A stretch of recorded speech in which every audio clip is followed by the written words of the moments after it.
রাখেন। এর মানে হচ্ছে যে আপনার সন্তান আপনার কাছে আমানত।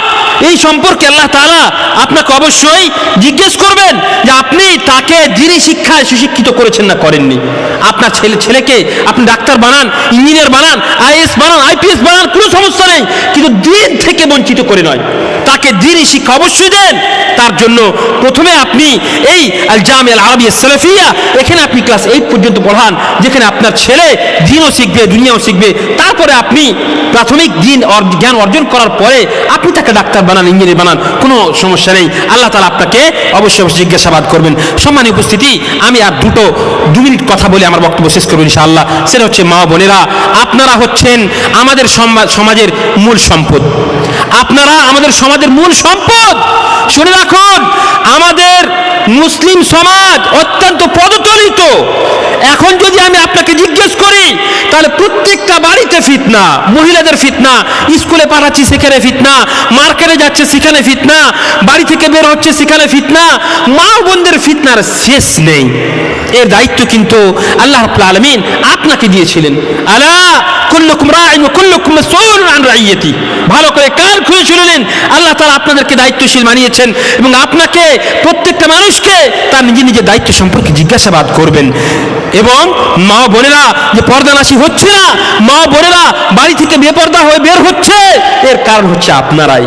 মা বোনেরা আপনারা পর্দানাশী হন, আপনারা পর্দানাশী হন। আল্লাহ রাব্বুল আলামিন কোরআনে কারীমের মধ্যে স্পষ্ট করে বলে দিয়েছেন, يا نساء النبي لستن كأحد من النساء إن اتقيتن فلا تخضعن بالقول فيطمع الذي في قلبه مرض وقلن قولا معروفا وقرن في بيوتكن ولا تبرجن تبرج الجاهلية الأولى وأقمنا الصلاة وآتينا الزكاة وأطعنا الله ورسوله।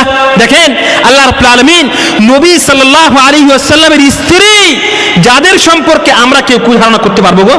ভাবতে পারবো যে উম্মাহাতুল মুমিনিন যেমন আমাদের মায়ের সম্পর্কে আমরা কুধারণা করতে পারবো না, তেমনি ভাবে নবী সাল্লাল্লাহু আলাইহি ওয়াসাল্লামের স্ত্রীরা আমাদের মা, তাদের সম্পর্কে আমরা কুধারণা করতে পারবো না।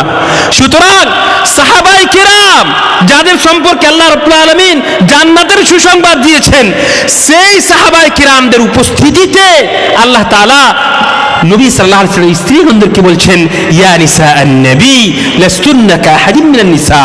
হে নবীর স্ত্রীরা, তোমরা অন্যান্য মহিলাদের মতো নও, তোমাদের সম্মান, তোমাদের মর্যাদা অত্যন্ত বেশি।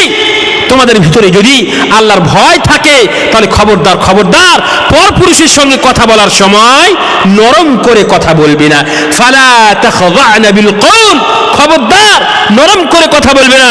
কারণ হচ্ছে তুমি যার সঙ্গে কথা বলছো তার ঈমান হয়তো দুর্বল হতে পারে, তার ভিতরে তোমার সম্পর্কে কুধারণা আসতে পারে, কুমন্তব্য করতে পারে। এই জন্য তুমি তার সঙ্গে নরম করে কথা বলবে না।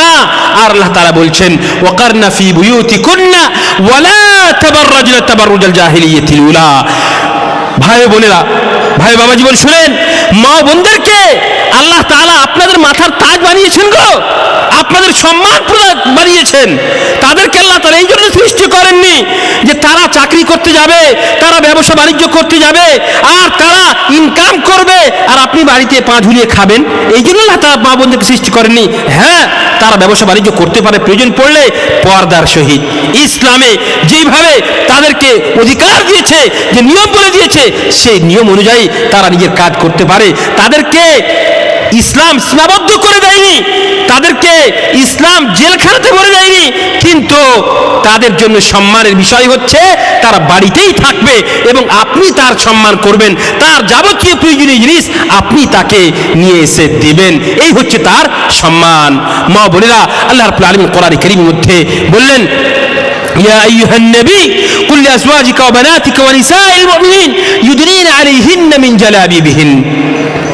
বললেন, হে নবী, আপনি আপনার স্ত্রীগণদেরকে, আপনার মেয়েদেরকে, আপনার অন্যান্য সাহাবায়ে কিরামদের যে স্ত্রীরা আছে তাদেরকে বলে দেন, তারা যেন নিজের উপরে এমন পোশাক, এমন চাদর গায়ে দিয়ে নেয় যেন পর পুরুষেরা তাকে জানতে না পারে, বুঝতে না পারে এটা কার স্ত্রী, এটা কার বোন, এটা কার মেয়ে, এভাবে যেন বুঝতে না পারে। আজকালকে ফিতনা কেন হচ্ছে? আপনি আপনার মেয়েকে, আপনি আপনার বোনকে, আপনি আপনার স্ত্রীকে বাড়িতে যেভাবে স্বামীর সামনে সাজা দরকার, যেভাবে মেকআপ করা দরকার, সেই মেকআপটা বাড়িতে না করিয়ে বাড়ি থেকে যখন বের হচ্ছে আপনি মালদা পাঠাচ্ছেন, গাজল পাঠাচ্ছেন, সেই সময় আপনি তাকে সেজে কুজে পাঠাচ্ছেন। হাদিসের মধ্যে এসেছে, ফাইদা খারাজাত ইস্তাশরাফাহা শাইতান, মেয়েরা যখন বাড়ি থেকে বের হয় শয়তানের তার পিছু লেগে যায়। কিভাবে ওই মেয়েটার সৌন্দর্যকে আপনার সামনে উপস্থাপন করবে, আপনার সামনে আরো সুন্দর করে গড়ে তুলবে, এর চেষ্টা করে। এই জন্য সম্মানীয় ভাইরা, সম্মানীয় বাবা জীবন, আপনারা খবরদার। মা বোন এরা হচ্ছে সমাজের পর্দা, এরা হচ্ছে সমাজের মূল সম্পদ। আপনি যদি এদেরকে হেফাজত করেন, আপনি যদি এদেরকে পর্দানাশী করেন, তাহলে আমাদের সমাজে, আমাদের বাড়িতে যে মহিলাদের ফিতনা, বেশিরভাগ ফিতনা এই মা বোনের যদি পর্দানাশী হয়ে যায় তাহলে শেষ হয়ে যাবে ইনশাআল্লাহ তাআলা। এখনই যদি জিজ্ঞেস করি, যে কোনো মানুষকে জিজ্ঞেস করি, আপনার বাড়িতে আপনাদের মেয়েদের অবস্থা কি, সবাই বলবেন যে আমাদের বাড়ির অবস্থা খুব শোচনীয়। এই জন্য মা বোনেরা, আপনারা দয়া করে, আমার বক্তব্য লম্বা হয়ে যাচ্ছে, জাযাকাল্লাহ খাইর, আল্লাহ কবুল করুন।